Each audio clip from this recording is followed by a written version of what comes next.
नमस्कार, सत्यदर्शन न्यूज मध्ये आपले स्वागत आहे. मी पायल शहा. एक नजर टाकूया आजच्या ठळक घडामोडीवर. गॅस तुटवड्या विरोधात महिलांचा सोलापूर जिल्हा परिषदेसमोर एल्गार.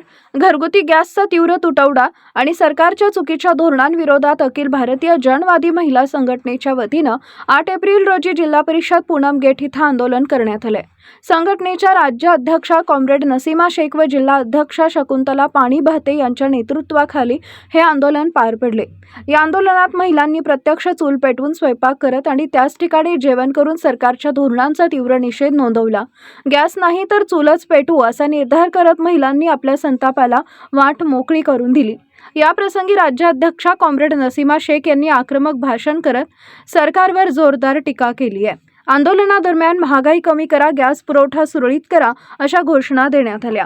आंदोलन यशस्वी करण्यासाठी जिल्हा सचिव शेवंता देशमुख, अफसाना बेग, गीता वासम, जलालबी शेख, रसुला शेख, फातिमा मडकी, साहिब शेख, परवीन शेख, तबस्सुम शेख, जमील शेख, अरुण रासकोंडा, उमा भोगा, लक्ष्मी मोर्चेला, जमुना कळसकर आदींनी परिश्रम घेतले.